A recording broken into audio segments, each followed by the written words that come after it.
Bolestnej Panny Márie v Šaštíne.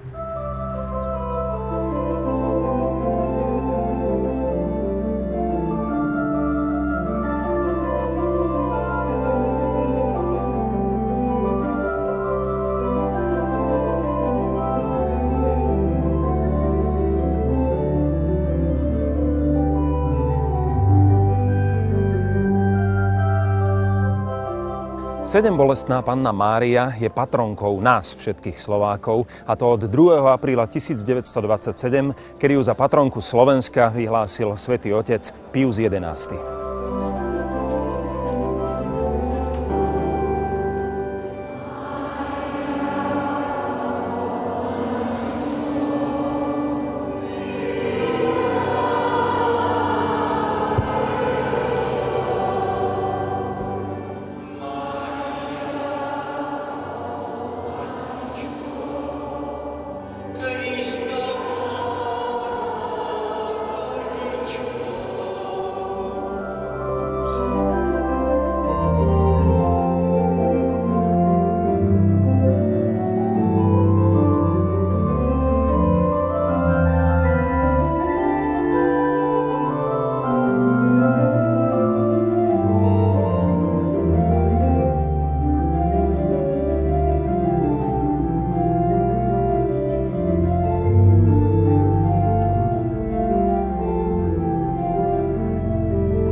Malé mesto, ale veľká sláva. Poznajú ho od východného Vladivostoku až po južný Omán.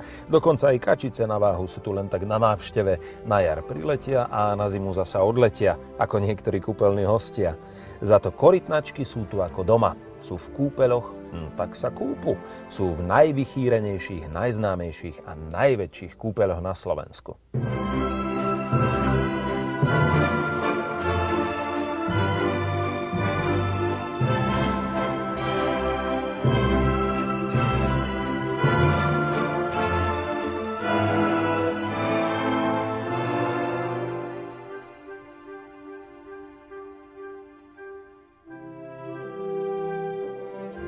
Ako môžete vidieť na našom figurantovi v pozadí, v Piešťanoch sa liečia najmä choroby pohybového aparátu.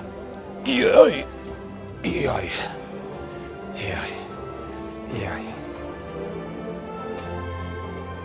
Veru, niečo na tom naozaj bude. Tajomstvo piešťanských kúpeľov vlastne odhalili starí rímski legionári, ktorí boli po dlhom pochode unavení a tak sa rozhodli niekoľko dní zotrvať na rozbahnených lúkach v okolí Piešťan. Trošku sa tu tak bahnili, motkali a po niekoľkých dňoch pokračovali v pochode ako znovuzrodení. Tajomstvo bolo odhalené. Voda je vraj liečivá naozaj aj zvnútra. Zvláštne vonia. Uvidíme ako... Au! Páli! Ale... No. Nechutí, ale vraj lieči.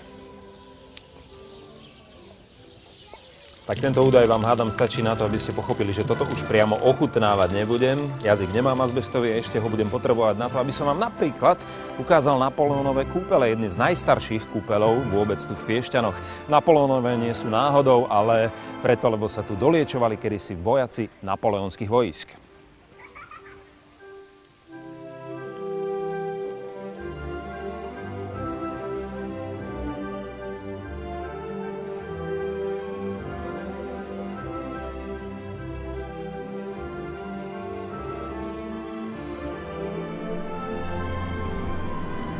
No čo poviete? Nie je to nádhera v týchto priestoroch? Keby som mal vavrínový veniec, budem sa snad cítiť ako rímsky cisár. Na dne tohto bazénika je to preslavené piešťanské bahno. Ja si teda idem dať svoj kúpeľ a ja potom vlastne nič nemám, takže...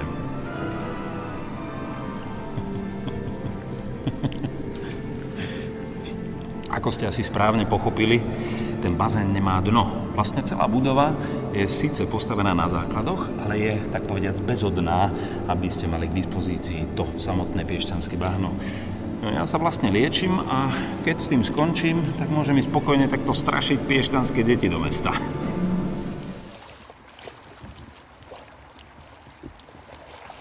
Ďalšou atrakciou piešťanských kúpeľov je hovoriaca hlava.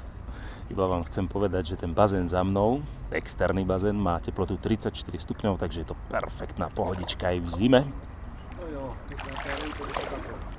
Tak, a toto je, hádam, najdôležitejší nápis v celých Piešťanoch, keď z nich odchádzate. Surge et ambula. Vstaň a choď. Stojím a idem.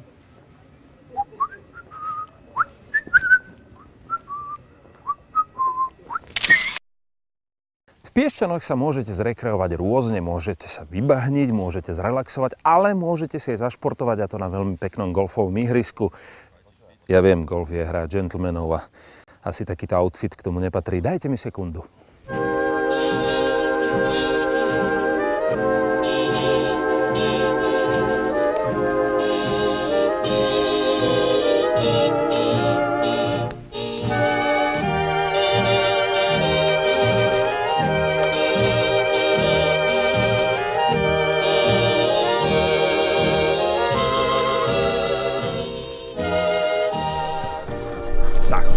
Dobrý deň, sme v centre diania, sme na Piešťanskom golfovom ihrisku. Ak sa nemýlim, tak je to, myslím, historicky jedno z najstarších ihrisk na Slovensku. Áno, je to pravda. Toto ihrisko nie je konkrétne v tejto podobe, ako je. Áno, toto je obnovené, samozrejme, ale...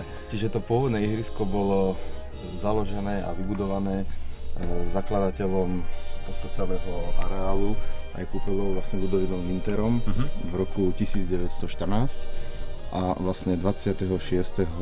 apríla 1914 toto ihrisko bolo oficiálne otvorené slávnostne. Čiže dneska to má už nejakých 94 rokov. Koľko tu máte po 94 rokoch jamiek teraz? No, bohužiaľ, není to celá 18, ale je to stále iba 9-jamková, taká, by som povedal, parková úprava golfu, ale kde sa dá zahrať skutočne plnohodnotný golf.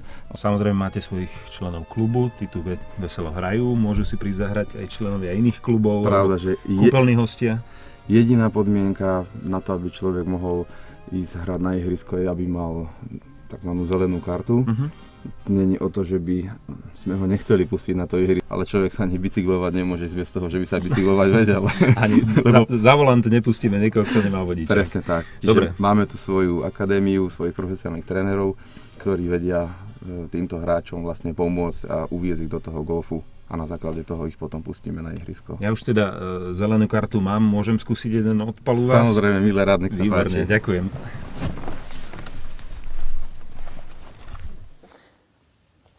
Tak, oblečený som ako golfista, tyčko mám, loptičku mám. Takže sme na odpalisku, natyčkujeme postoj. A teraz držte palce, lebo to sa naozaj nevždy podarí. Najkratší golfový vtip znie, už mi to ide.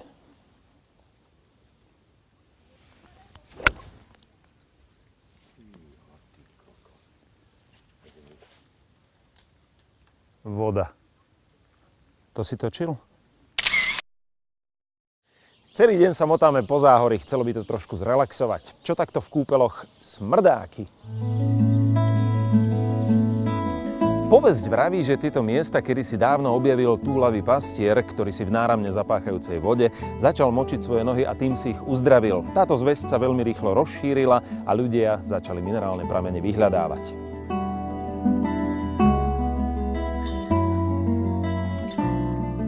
Zaujímavý je aj vznik názvu Smrdáky. Obec sa pôvodne volala Nová Ves, teda Vila Nova, ale jej obyvateľov a roľníkov, ktorí sa stretávali so susedmi na výročných jarmokoch, aj tak vždy všetci volali, to sú tí smrdáci.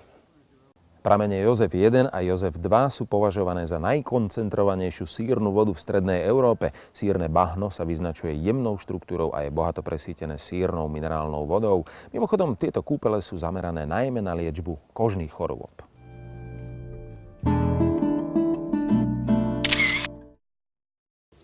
No, moment. Ja sa idem teraz zrelaxovať. A vy príďte tiež. Dovidenia.